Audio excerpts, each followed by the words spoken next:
my baby.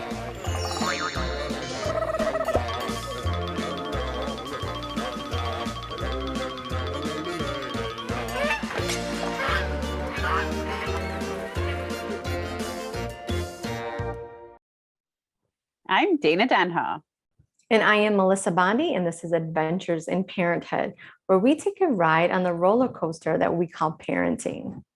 Being able to read and read well is a necessary life skill. Students start deciphering the written word at a very young age, but not everyone takes to reading so easily.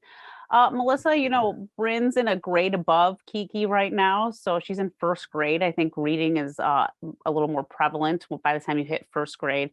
How is her reading at this point? And have you seen her struggle, or is she sort of taking to it? No, I would have to say the reading so far has been pretty impressive. Coming, from kindergarten to this going into first, it's been really well. I would say, I think I would say writing would be more challenging than reading at this point, believe it or not, more so about deciphering lowercase from uppercase.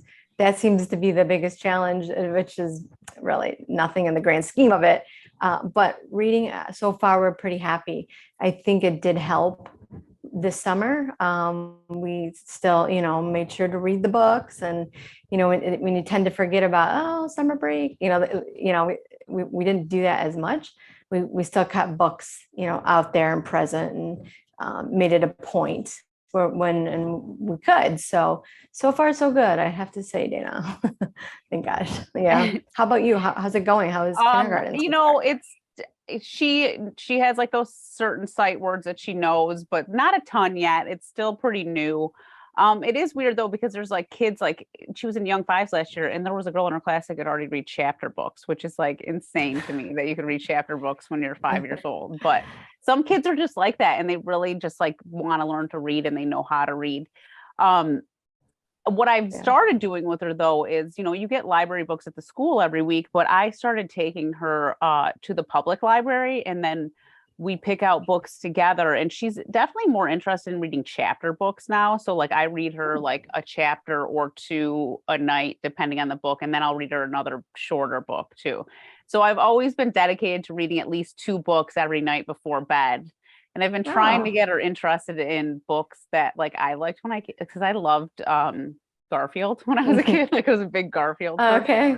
So I actually went on like this thriftybooks.com and found these old Garfield books that I actually owned as a kid. But it's funny because she doesn't really care for them the way I did. Like, I think they're so good. And I'm like reading like, oh my God, I love this.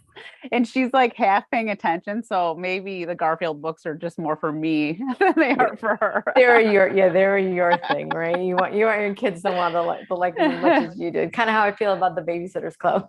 Oh, I'm sure. Yeah. I mean, but there are good books. Like we started reading these Isadora Moon books, which is like a series of books where this girl is a vampire / fairy.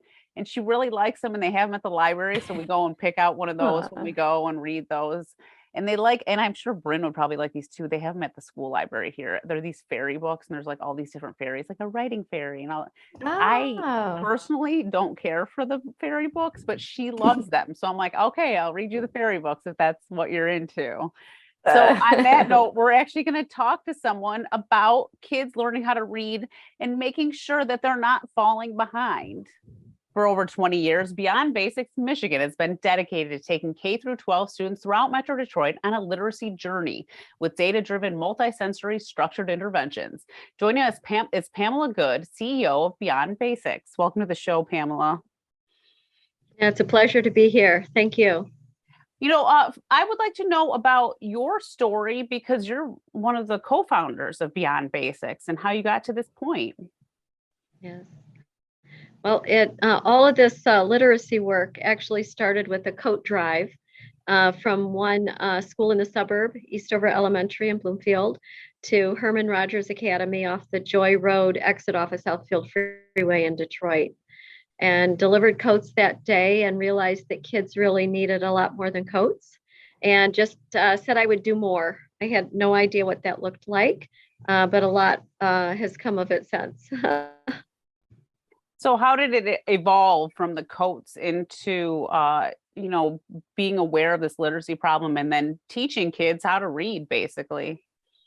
Right. So initially, we decided that we were going to bring the extras, what we thought the specials that, my kids called them, to the school, which had to do with publishing centers, art programs, Make a Difference days, continued to do coats even to this day. And so we just got some volunteers and started providing those courses. I think reading buddies and, book clubs and things. And as we started doing that more and more during the school day, and we were there in the school every day, we realized the kids were just a little bit behind in reading, that they essentially couldn't read at all. And that wasn't until it was like 4 years in, like 2003, 4. And then we just started doing what other people were doing to get kids reading. And we were not getting grade level movement. And so we kept pushing forward. And it really wasn't until the spring of 2008 that we implemented a very intensive curriculum. And in a 6-week period, we were able to get grade level movement with students. Oh, where are you located and what areas are you serving? It's been mostly Wayne County, mostly Detroit public schools. This work has required that we raise the dollars and then partner with schools and deliver the tutoring. And so when we've raised them, we've just gone to Detroit public schools. We just see that community is very needy in many ways. We have been in other school districts, Taylor and Pontiac, and summer programs and things, but primarily Detroit public. Mm-hmm. And Pamela, are you working with is this elementary, secondary, high school? So the kids that you tutor, what are the ages? So primarily we're in K-12 education. The principals and the teachers really decide which grades and which students we work with. They're looking at the state's testing on the kids and seeing those kids that are farthest behind and then deciding. Most of the time they're selecting at least 2nd through 12th, somewhere in there. It's been mostly early elementary and high school, with not so much in the middle school. We also have a family literacy center, but that's just a small part of the work we do. Can you talk about the difference between, like someone that's in 2nd grade that might need help with their literacy and someone that's already in high school? Because I'm sure there's a lot more to tackle if you're already at the high school level and you're feeling behind. Mm-hmm. Yes, there is. It's a big difference. I think that in education, they tend to treat literacy as a one size fits all. And that means regardless of the age and regardless of how far a child's behind. And so, you've asked in terms of ages, and primarily getting a child reading is the same process regardless of the age, but it's delivered very differently for an elementary school student and a high school student. And there's even a difference in preparing a K-2 to learn to read and actually getting a 3rd grader reading. And so age is really, as you point out, really a critical factor. But I think that for those that are far behind, what is consistent is that it really requires one-on-one, an hour a day, 5 days a week. And we find great success in early elementary and high school kids when we give them an assessment. We know how far behind they are, and we give them a tutor who works every day with them for an hour. We haven't really found kids that can't improve in that highest intensity dosage. So Pamela, let me ask about the tutors, because I was on the website and I was looking in that portion regarding volunteers versus working. Who are the tutors? Who is it? Who are they? Mm-hmm. And what are the qualifications have to be? It seems like a big role, to step into. Not difficult, but it's a big role that someone would volunteer to do. Right. And so given the highest intensity, tutoring is an hour a day, 5 days a week per child. Our tutors are actually paid staff. They spend 2 to 3 weeks in training, particular curriculum for all ages. And so there's staff. We still have a number of volunteers during a non-COVID year. During COVID, volunteers weren't really in the schools, but they're still doing those coat drives for us. They're helping with publishing centers and some of those enrichment programs that we still do, deliver today in the schools. What are the tools that you're using? Because I'm in a position right now where I have a kindergartner and she's sort of starting the learning to read process, but to me, it's very foreign. Like, I feel like in my own life, I just feel like I couldn't read and then I could read. So like, I don't really understand this idea of how you teach someone to read. So what are these tools that you're using to teach people? I mean, there has to be certain things in place that make it easier. So you brought up a number of points that are really, critical.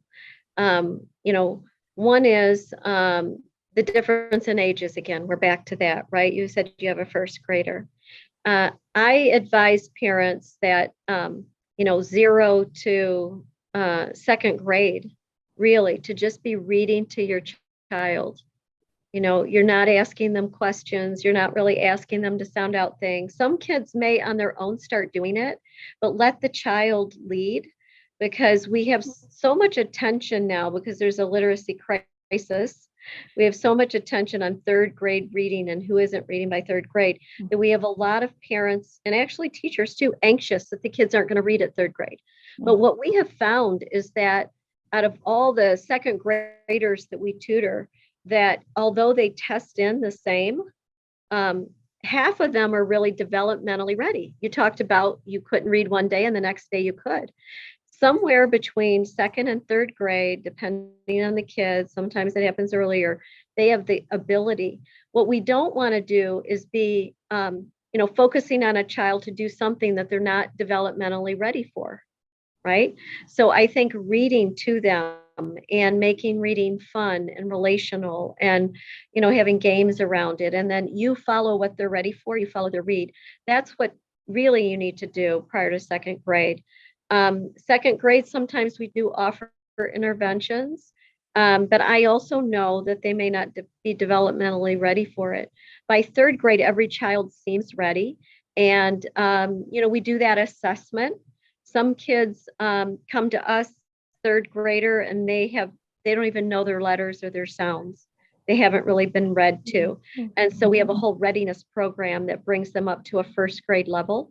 And then we introduce, we call it our Read to Rise system. It's really based on Steve Tadam's Tadam learning model. And it is a multi-sensory phonics-based intensive curriculum that he's developed, which, enters a new concept. You review at the beginning of the hour, you introduce new, and then you practice reading right away. And that is the core of our work through first through 12th grade. That core program obviously delivered at a level for the different ages of the students. We're going to take a short break from our chit chat to hear some words of wisdom from our local sensei as we kick it with Keith Hafner.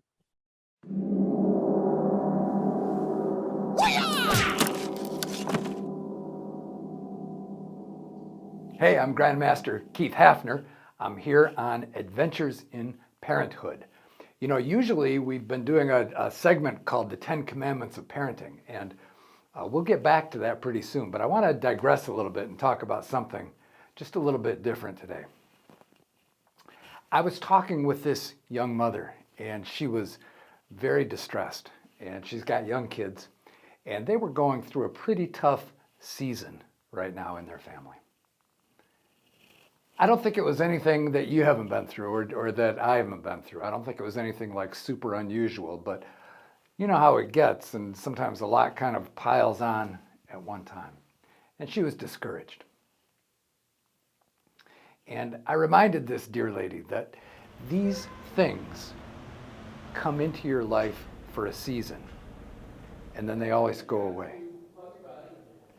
They come for a time, and they have to work themselves out. But then that season passes away and another more peaceful season always comes. When I said this to her, she got it. And I think part of the reason anybody will get this is that you've been through it before. You've had other tough seasons come, and then eventually they pass. And what's brutal sometimes is that when you're in it, it seems like it's never going to pass. But when I said this to this nice lady, she remembered other times in her life, other seasons that had been difficult, that eventually passed away. And just to help her sort of reconnect with that truth, I think was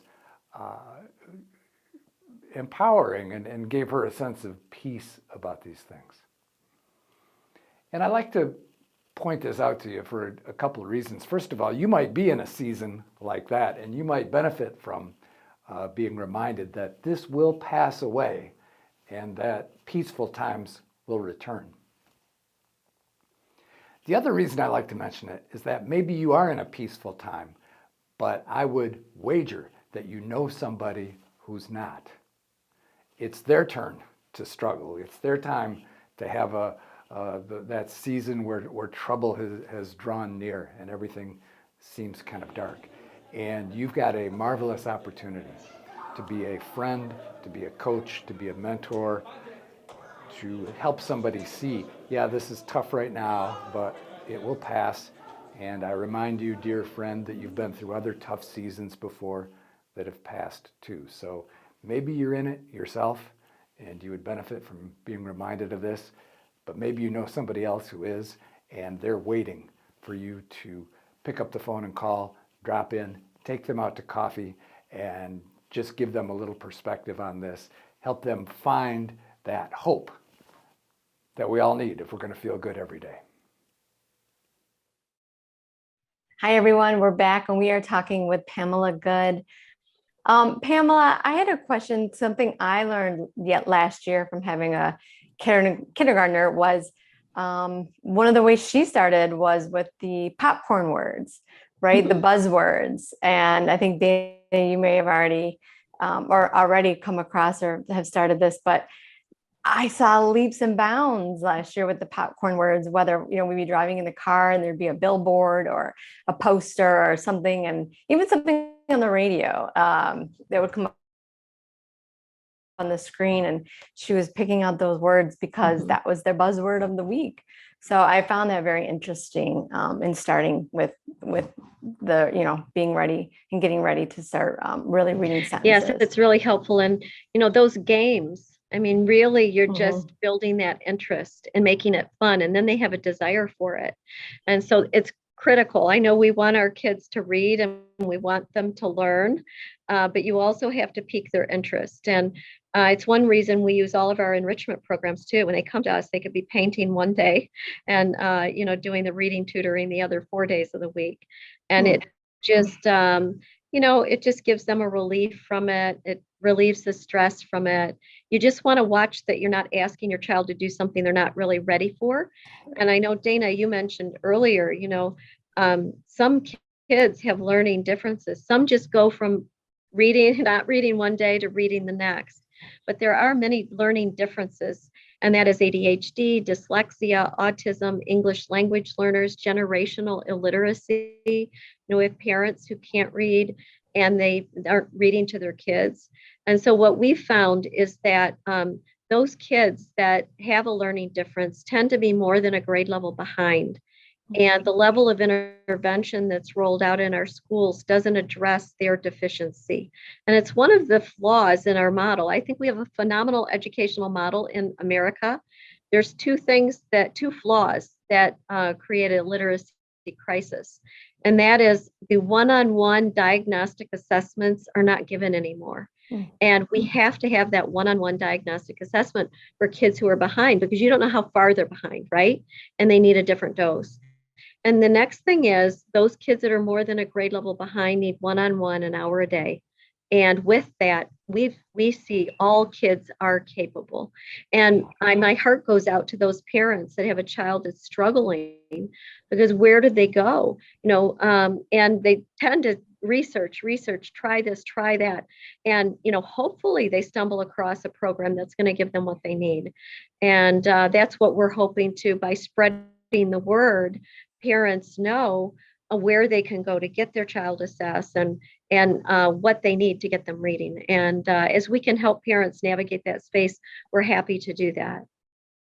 I was wondering, I remember in elementary school, there used to be like different reading levels. Do they still do that? I don't even know. Because they used to separate kids and they would be like, this kid's in the lower, and I was always one of the lower reading level kids, I remember, which sort of made you feel like inadequate in a way. So I didn't know if they still sort of separated people into those levels to make them have those feelings.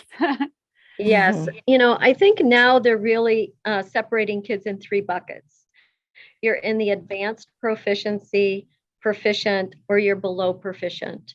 And I think in that below space, there isn't that diagnostic test that's telling them the levels within that. Now, sometimes they can kind of figure out who needs more.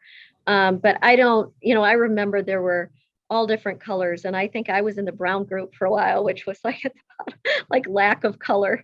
But I don't even know what grade that was. But, I think you can't get away from the fact that you have a couple kids in the class that are reading books well above their grade level, right? And so kids are going to automatically feel, if they're not able to master, reading, that they may be behind and not able. But I think once again, the message is it's not the child, it's the intervention. And if we get the interventions for the kids, then they can start reading. And I've seen kids who are behind that now, because they can read, they just want to do it all the time. And then they become excellent readers also. We'll be back in exactly 60 seconds with more on Beyond Basics.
We're back with Pamela Good from Beyond Basics, and we've been talking about literacy, and it's very interesting to find out about the reading and how, kids are where they are and the help they're able to get aside from being in school with your organization.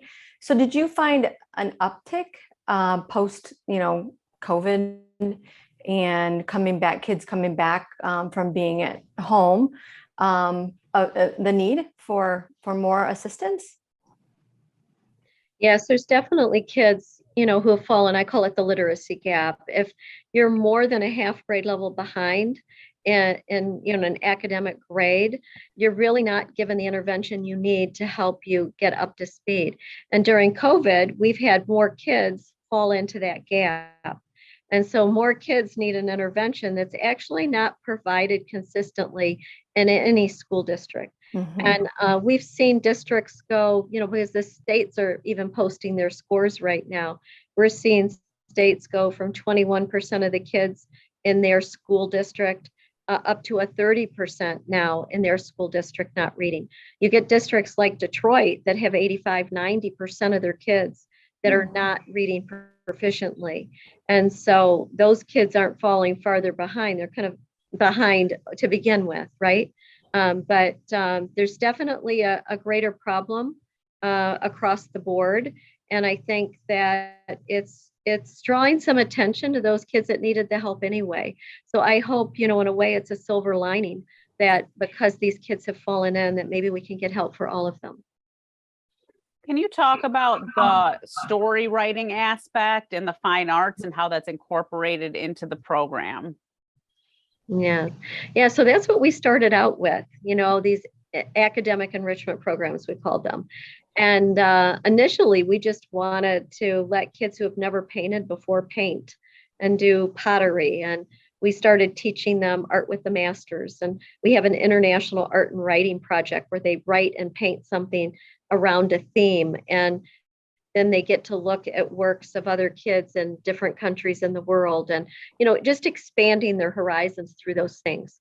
And we know that art and writing are really cathartic to healing, and our kids in vulnerable communities really have lots of challenges every day. And so one, it just helps them to heal in some ways, but I think it builds their self-esteem, so that as we start talking about things that they can't do as well, that it just helps them ease into that conversation as they get to know their tutor. And so it is that element of interest. Even we as adults, we have to be interested to really open up our minds and grow and participate. And we have to bring and concentrate on those things for kids. But it's a beautiful part of our program to this day. Mhm. So Pam, tell us about support.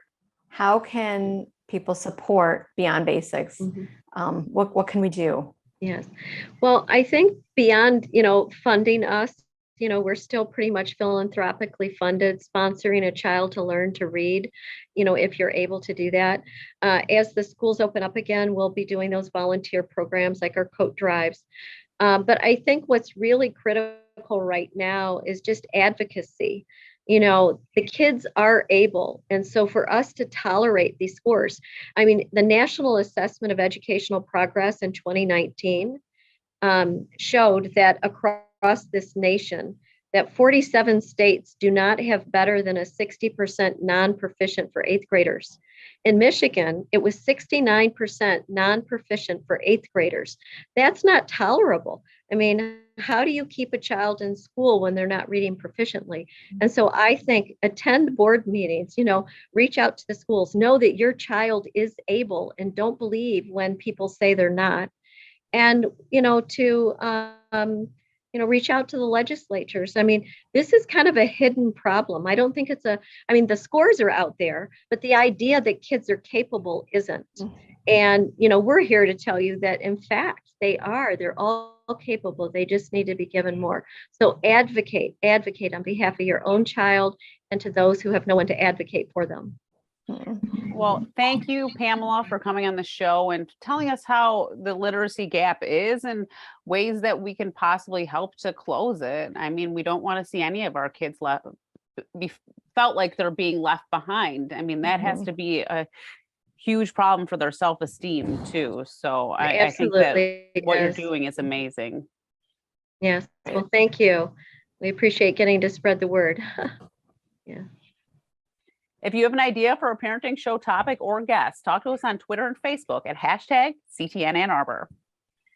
And for more on our programming and services, visit a2gov.org/CTN and visit youtube.com/CTN Ann Arbor to watch a full lineup, and remember to like, subscribe, and to share. Thanks for joining us on this adventure in parenthood.